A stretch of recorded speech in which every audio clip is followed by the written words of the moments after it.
Hi, Papa. Come on, let's go see. Come on, Tequila. Come on, Tequila. Come on, Tequila. Come on, Dolce. Hello. Hello, my Tequila. Ooh. Well, y'all, there is the pack. Oh, look at these. Hi, Dolce. Here's the pack. If you're new to the channel, I live here in the Texas Hill Country with my five dogs, 3 Cane Corso and 2 pit bull mixes. The youngest pit bull mix there is Tequila. She's actually a foster, and she's a mix of pit bull and American bully. Tux is the other pit bull mix, pit bull and lab. I think he's more lab than pit, but and then Ozzy's my alpha male Cane Corso. The second Cane Corso that I have, Ozzy's about 4. Dolce is a couple years younger than Ozzy. She's my female. She is very dominant. But yeah, she's the oldest female. My last Cane Corso, the third Cane Corso, is still a puppy, and she's also female. And that's this other gray brindle here, walking behind Ozzy. She's Lucia. Lucia is about 7 months old now. There she is. She's got cherry eye in her left eye, which we're gonna get fixed probably this week. But anyway, wanted to talk on this video a little bit about male versus female and my experience, a little bit about my experience with males and females Cane Corsos. There she is. And she's gorgeous, y'all. So why would you get a male over a female, or why you should get a female over a male? I think that most people prefer to have a male Cane Corso because look at her. She may have developed this cherry eye because she picks up big things, and she may have had some trauma there. I think most people, when they think of Cane Corso, they like the breed because it's big, it's powerful, and usually the male is kind of epitomizes that, what they're looking for. Because naturally, a male of any species is usually going to be bigger and stronger. So here's side by side my female and my male, the 2 oldest female and male. So yeah, Dolce is definitely a little bit smaller, a little bit shorter than Ozzy, although she's still very big because she's a Cane Corso. She weighs about 110 pounds, whereas Ozzy here weighs 150. Ozzy, treating Papa. So yeah, so I think a lot of people, especially first-time owners, they're gonna say they prefer a male, and for those reasons. But I gotta admit, I was the same way. Even when I first had Ozzy, my first Cane Corso, and I was looking for another Cane Corso, I wanted a male. I also wanted a male because I tell you, I loved Ozzy so much that I wanted a companion for him. Because Tux here, when it was just Ozzy and Tux in my pack, for a while those were my only 2 dogs. I really wanted a companion for Ozzy because Tux would avoid Ozzy at all costs because he outgrew Tux. They would play together when Ozzy was a puppy, but then eventually Ozzy outgrew him, and then because Ozzy's so powerful, even when they were playing, Tux got the message that, okay, you're out of my league, so he doesn't even like to risk playing with Ozzy. So that's why I got the other Cane Corso. Really wanted another male because I really love the males, but everybody that I talked to that know the breed convinced me not to get another male, because it's not a good idea to have two males, especially if they're intact and not neutered. Just because you risk fighting, you risk a fight to break out, and especially in my living situation where I don't have anybody at home to watch them while I'm at work. To pick up if there's going to be a fight. It just made sense for me just to get a female. And then that's when I got Dolce. And that was my first female. So I got to really appreciate the things that the female brings to the table as far as, within the breed. There are some advantages to having a female Cane Corso over a male. Well, the size aspect of it varies, pretty good variation amongst females. You got smaller ones, you got big ones. For example, I said like Dolce she's full grown. She's stopped growing. She's already past her growth phase. And Lucia is only 7 months. Lucia is already bigger than Dolce. Isn't that amazing? Isn't that this just blows my mind every time I see it. Look at them two walking together. So that was just an example of how there's a lot of variability even amongst females. So Lucia, my guess is that Lucia, the female puppy, is going to be about, look at her, she's going to be close to the height of Ozzy. And she's gonna be huge for a female. For example, here's just a real world example.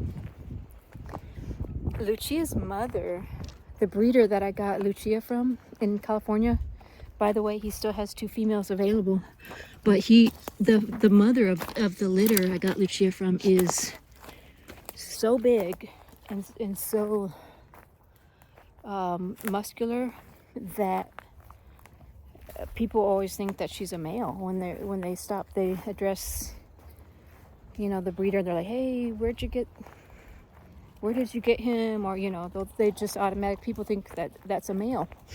And so see the 2 females here. You'd never guess she's a puppy. And there's Lucia. Hey, Lucia. Lucia. Come on, let's go see. Come on. So yeah, so size really shouldn't be a reason, to make your choice male versus female.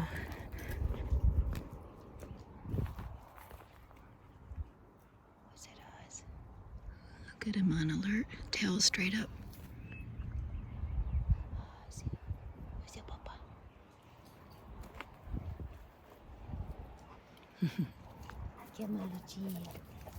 Where's that, Papa? He might be thinking, he may be seeing some deer out there. So yeah, so size, that's what I'm saying. Oh, sorry, baby. Oh, I accidentally hit her with my knee. You can find a female Cane Corso that looks just like a male. I saw Lucia's mother firsthand when I went to pick her up. And oh my God, y'all, it was like looking at Ozzy almost. That's how big that female is. And I'm not even exaggerating. Lucia's mother is almost as big as Ozzy here. Dolce is actually a small female for the breed. And so I think what I have here is 2 extremes within the female. The 2 extremes in size variation amongst female Cane Corsos. I think I have the 2 ends of the spectrum here. So yeah, number one reason why you should get a female is not to do with size. But I think one of the biggest reasons to get a female is because they mature. They are, in general, of course, not all of them are going to be the same. There's going to be variation amongst females, you know, for even how quickly they mature. But in general, it's said that the female Cane Corso matures a lot quicker than the male. And you know, that might be because my theory on that is that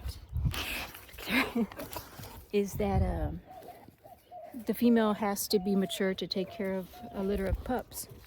So she can begin breeding at 1 year of age. She can have a litter at 1 year of age, and which it's not recommended to have one that early, but in nature they can. And so my theory is that since Cane Corsos don't fully develop, they don't reach the end of their growth phase until they're about 2 or 3 years of age. So my theory is that since the Cane Corso female can have puppies at a year of age, they need to be mature, and they need to be alert with their litter, protective of their litter and everything. So I just think that nature has set it up that way, that the female Cane Corso matures a little bit sooner. Not physically, you know, because they both stop growing around 2 to 3 years of age, but mentally and, you know, temperamentally and all that, emotionally, all that, they mature. And generally they mature sooner than males. And then also another reason why it might be more advantageous to get a female is they tend to be easier to handle. You know, they tend to be a little easier to train because they're more mature in general. And although they can be huge and big like a male, they tend to across the board weigh less than a male. A little bit less, but still easier to handle.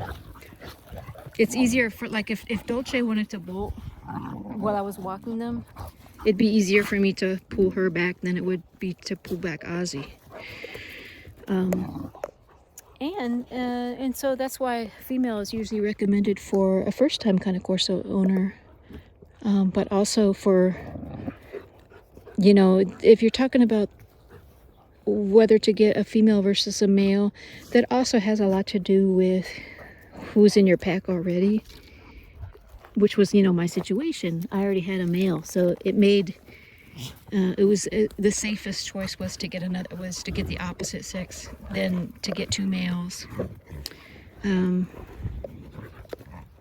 I think that now this is a huge generalization, of course, but this is something that the trainers, Cane Corso trainers, even recommended to me, is that it's easier to have 2 females in a litter than it is to have 2 males.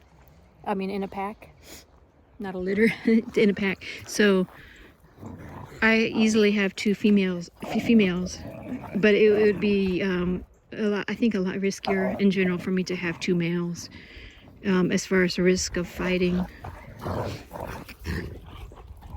Again, it's a huge generalization because definitely fights break out between females, especially if they're going into heat, or if they're competing against a male for a male, you know, that could definitely cause a fight to break out. But yeah, so, but anyway, I just want to mention that for anybody that's kind of considering male versus female, or if you think your mind's made up that you're adamant about getting a male over a female. I was the same exact way. I was actually, like, I had my heels dug in for wanting a second male over a female. And I'm kind of embarrassed to say even after several breeders and trainers of the breed tried to convince me not to get another male, I was still digging my heels in. It just took me a while to really realize, oh gosh, it really is a bad idea to get 2 males. But I'm so glad that I did listen to the advice, because now I get to see the beauty of a female, of the attributes that the female Cane Corso has over the male. And I didn't mention this one yet, but this is another generalization, so take it with a grain of salt. But just an observation, as well as what I've heard, is that the female Cane Corso tends to be a little bit more protective than the male Cane Corso. Ouch. Now, a couple of things. Take it with a grain of salt, like I said, because there's always going to be variation in that, but also both male and female are extremely protective. It's just built into the genetic pool. It's just part of the genetic makeup of the breed. They're like one of the most protective breeds that you'll ever encounter. But that being said, the female is exceedingly protective in general. Female Cane Corso, you could make an argument that they tend to be more protective than even the male. And so my personal experience with that is, yeah, in a way, my female Dolce is more protective than Ozzy, but only in the sense that she's usually the first one out. She's usually the first one out if there's a noise or something and she wants to go check it out. She's like the first one that has her ears perk up. Ozzy tends to be, he'll definitely go out there, but he tends to be like, all right, here I am, I'm your backup, you know. But he's definitely extremely protective, as they all are. But yeah, my personal experience is that, yeah, that you could make an argument for Dolce being more immediately protective. And I guess, you know, my theory has always been that nature has it that way. The female needs to be extremely protective over her litter. She needs to be extremely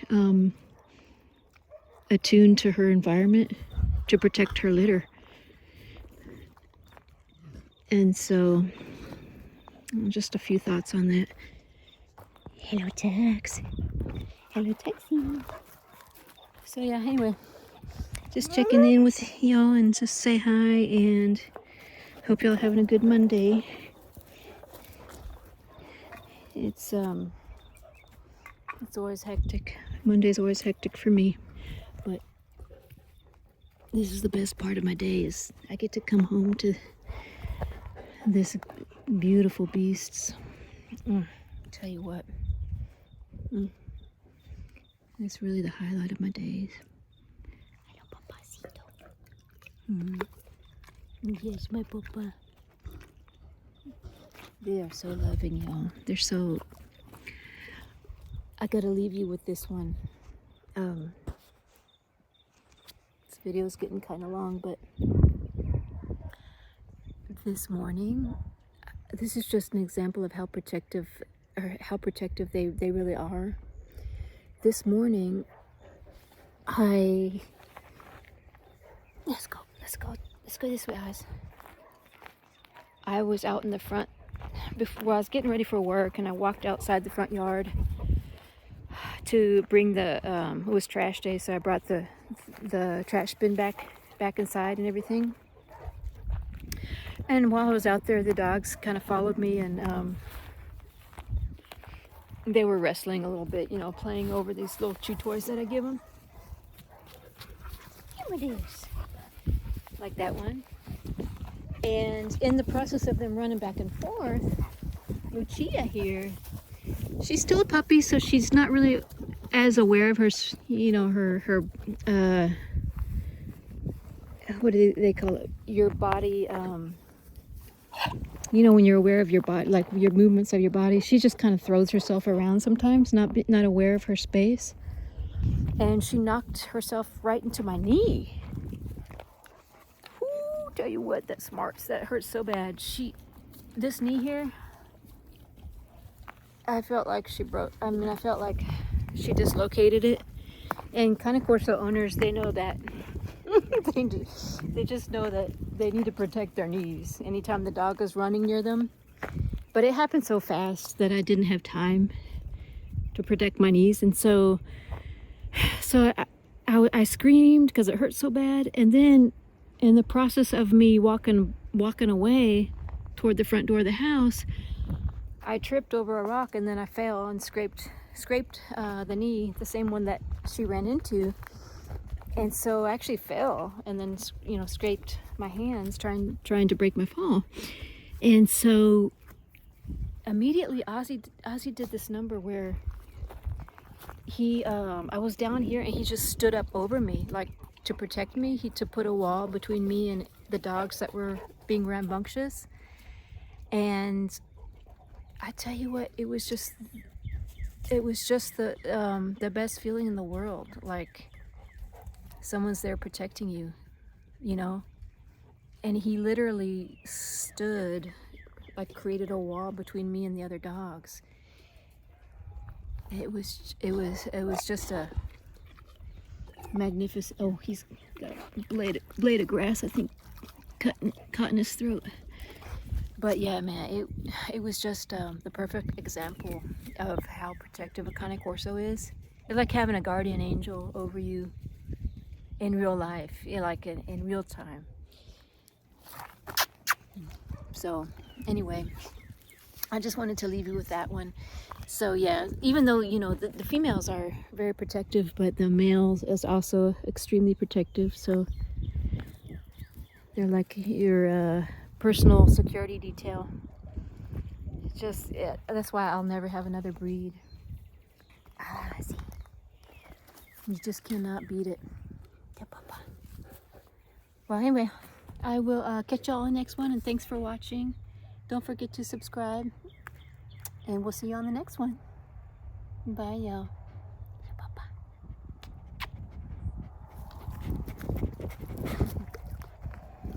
Here's my papacito. Lucia.